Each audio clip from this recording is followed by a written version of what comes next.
next up, staying into the PlayStation world of news, we have a few things for Sony news, okay?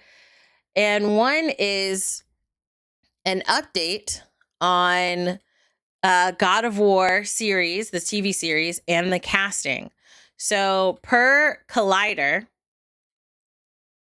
this article is on Collider. They're talking about they got to sit down and interview Ronald D. Moore, who is the showrunner, regarding the upcoming series. Okay. And they did it at San Diego Comic-Con. One of the things that he says, we're in the scripts phase. We're still working on scripts. It's going very well. We've got a good team. It's been a fascinating thing to sink my teeth into. I've never done an adaptation of a video game, and the deeper I got into it, the more impressed I was with the breadth and depth of the mythology that's involved in the game. So Moore is known for Battlestar Galactica, which was a huge hit back in its day. Also shows like Outlander and For All Mankind, which I'm not familiar with. And the series will be released on Prime Video.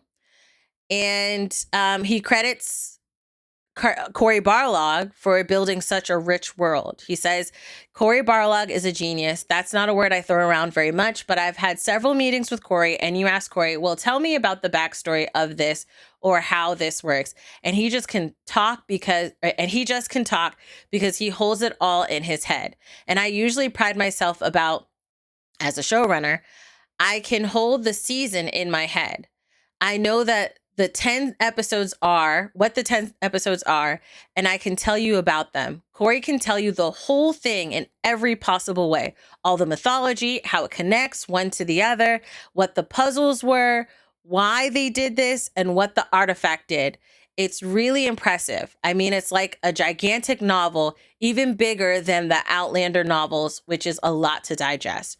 So this tells us a lot of things. Number one, it tells us which version of God of War we're going to get, because as you know, there's a bunch of different God of War games that have existed in the franchise, and you know, whether you count it canon or not canon, I'll say that, right? So Moore made it clear that the God of War won't be frame by frame of the 2018 game, but we at least know that that will be the source. So the 2018 game is confirmed to be the source of the upcoming series, and I will say that I am very, very happy at the fact that he's having such in-depth conversations with Cory, and that Cory is involved in that mindset. I would have less faith if Cory wasn't involved. So I don't know to what degree beyond conversations he is involved. However, apparently he's got so much information that this could be promising. Moore goes on to say that this world and this universe are really rich, and it's interesting. And it's really been fun to adapt. It's an adaptation. So it's an adaptation / interpretation as you go into live action. And it's been really fun to sort of go. Okay. We are quoting and reading quotes. So sometimes, you know, things are chopped out. You know, we do what we can.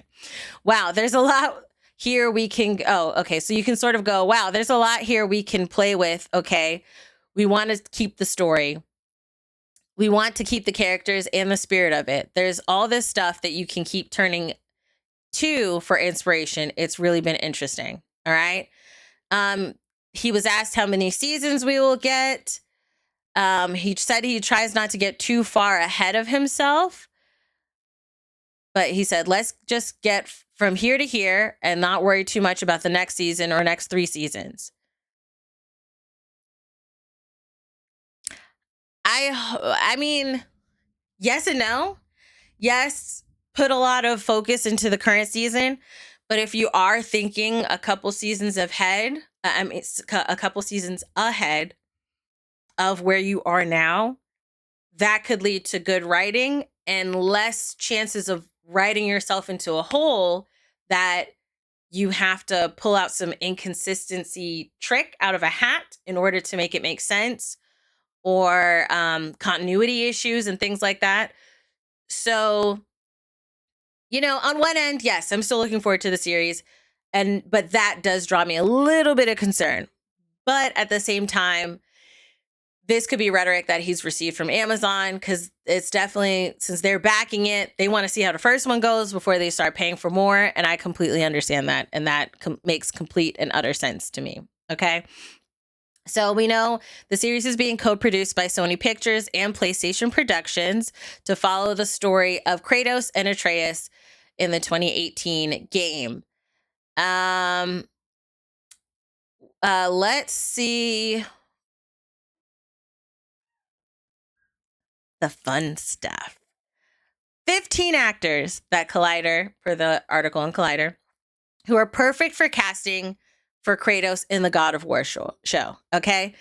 I want to know your thoughts on what we see here. And I definitely want you to put in the comment section who you think can play Big Daddy Kratos. Okay.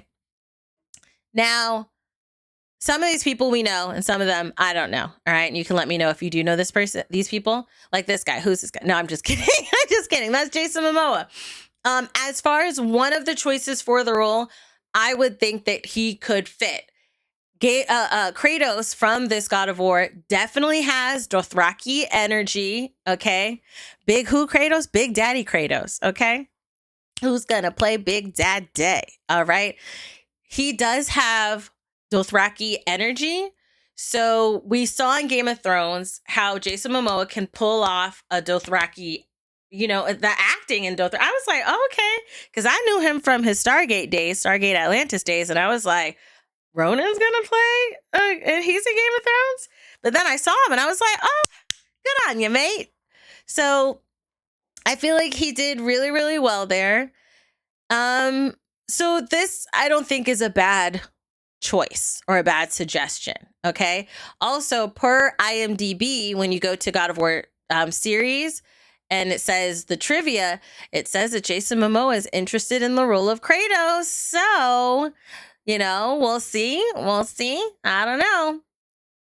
Now, this guy, I don't know. Florian Montanu. Okay. Apparently he was in Creed 2. I actually need to watch the Creed movies. I have not seen them. Okay. And I know. I love Michael B. Jordan. I didn't see the movies, but I got to get on it. That's a me problem, not a you problem. Nonetheless, I don't know who this man is. So I don't know as far as his acting capability, but that head is giving Kratos and the shoulder rock is giving Kratos. Okay. So if he can do it well, it's possible. All right. I'll say possible. Put him in the possible, pot. Okay. Going on to Winston Duke. All right. First of all, M'Baku is king. Okay. M'Baku is king. And he has the deep voice. I'm not going to lie, though. I don't see Kratos. All right. I don't see Kratos, but I love M'Baku. All right.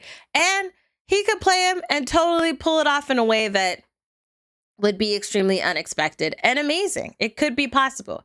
So we'll put him in the Winston Duke makes you feral. I don't blame you. Okay. Like, hello? Wait.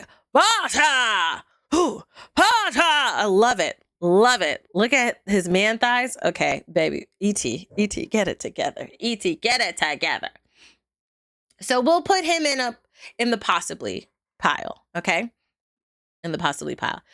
Liv Shri, this is a no, baby. This is a no. This is a whole no. Okay. Let Liv just live and live him out of this. Okay. No. I don't know why you no. Keep on scrolling. And I love Liv. I love Liv. Great actor. Amazing actor. No. That's a no. Keep scrolling. Chris Hemsworth. I love Chris. I'm not going to lie, though. Thor Love and Thunder. Just, it made it hard for me when I look at Chris.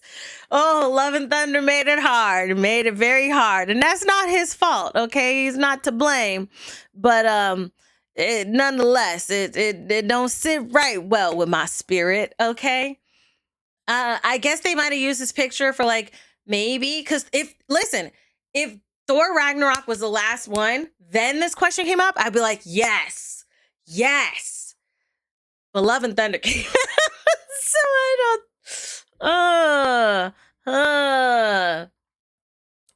I don't know. I don't know. Okay, I don't know. Scroll this. This is a no. Dominic Purcell is a no. He's a no. Okay. I have not seen Prison Break, but I did see Flash, okay, and some of Arrow, and he was in that. And I think he wasn't Mr. Cold, but he was with Mr. Cold. And he had that other show, the spinoff, and baby, no, it's a no for me. It's a no for me. I'm sorry, but that's a no. Okay. Scrolling. Okay. Picture. Yes. All right. Joe Manganiello. I don't know. I don't really know. I don't know. Because, I mean, if you look at this picture, you would want to say yes, right?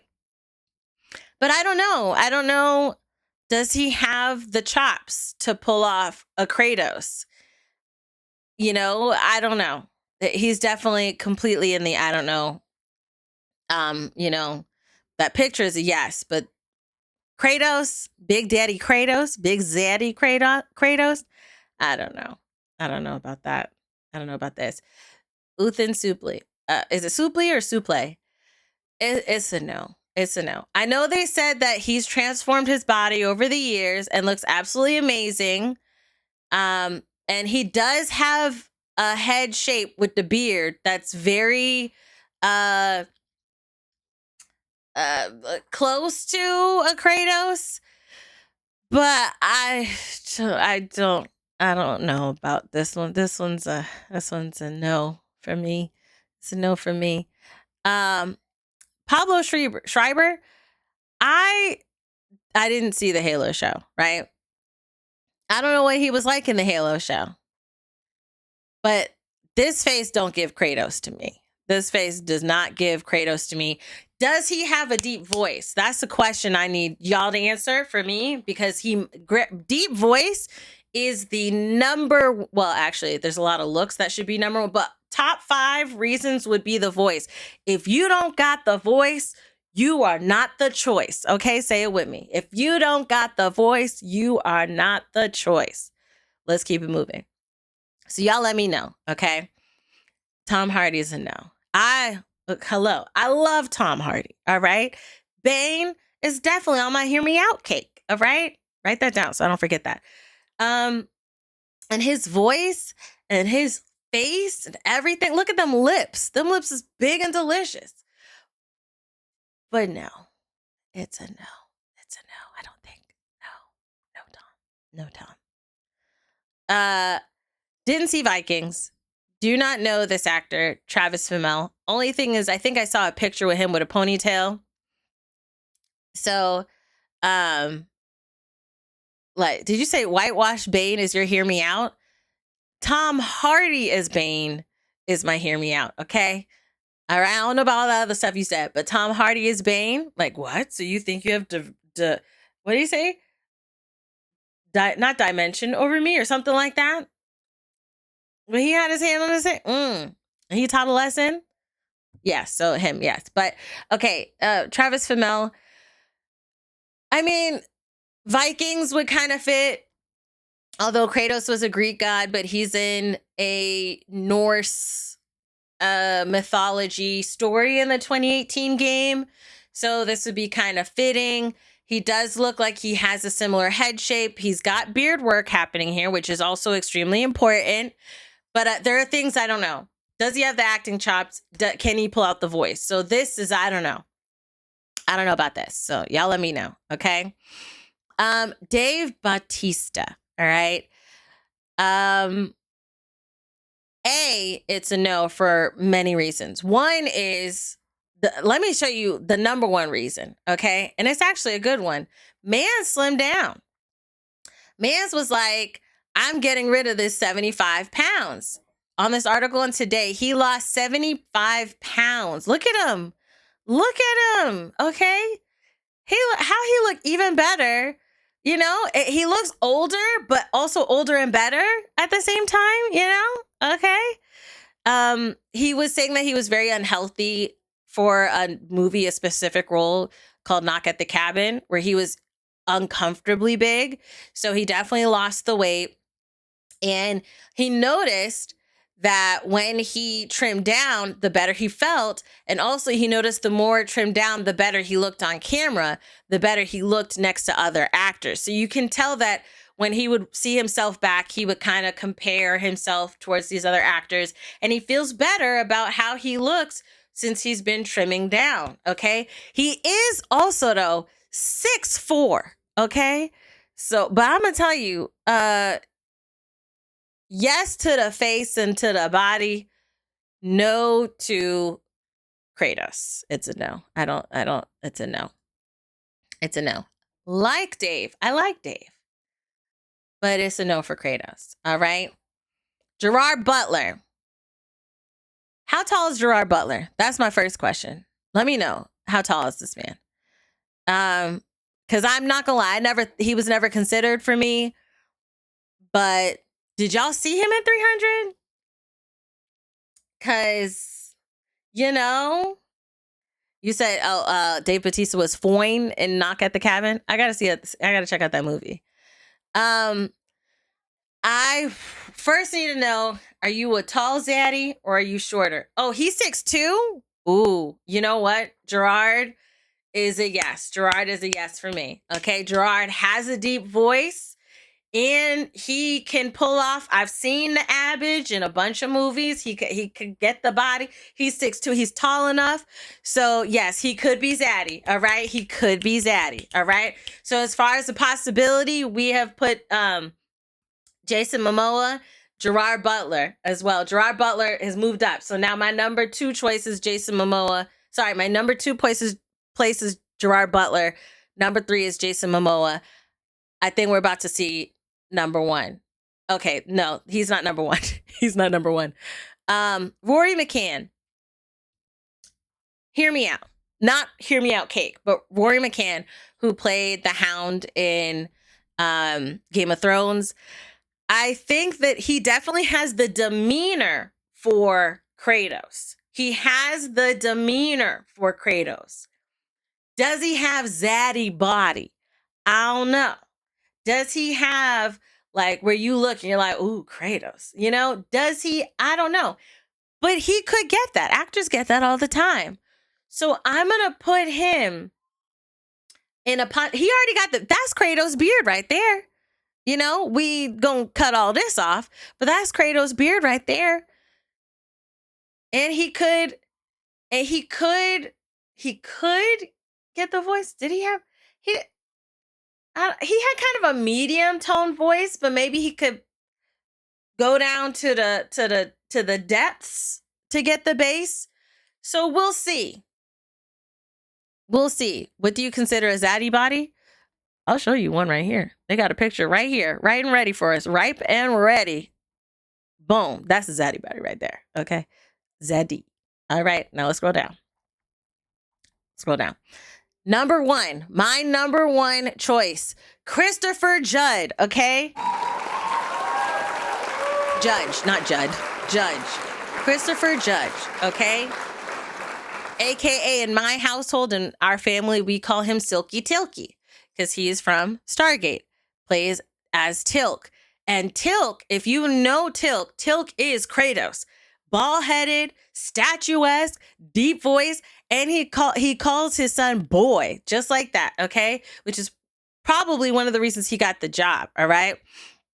Your dad watches that show? Yes, my husband watches that show. My dad used to watch that show. So by association, I have unfortunately watched that show. I'm just kidding. Not unfortunately. I've also watched the show. Okay. He is the voice, the very, very bread and butter, breathing the life into the Kratos that we all know from the game. All right. He is the number 1 choice. He is still very tall. Okay. He can get the ripplage that we need. You're going to paint ash on him anyways. All right. So he's, you know, like, yes, yes, he is boy. You know, they used him for the game. He had the mocap on and stuff. So we know he played the role. They used his mocap to make the Kratos. Big Daddy Kratos is Christopher Judge. If y'all don't choose Christopher Judge, you need to explain why. In grand detail, I need to know why. Okay, so he's number one. Number two for me is Gerard Butler, and number three would be Jason Momoa. Okay, I'll step down from my soapbox. You let me know who you would choose. Okay, I mean, you're not thinking about the obvious choice. Who's the obvious choice? The Rock. Okay, I'm gonna tell you right now. Do not use The Rock. Okay, do not use The Rock. Do not use The Rock. All right, please, I beggeth, please. And I know every actor wants that role to really prove themselves and prove that they've got it and prove that they can do the job. And I will never say, don't try to prove yourself. Yes, try to prove yourself. Just prove it over there. Not with this one. Okay. No, not The Rock. Okay. Take it how you want to take it. It's a no from me, dog. All right. No. Again, the options are Christopher Judge, Gerard Butler, or Jason Momoa. Yeah. That's it. But you let me know your thoughts down below. Okay. I am open to hearing what you got to say. No, we good. One on the list is enough, and that's Jason. Okay.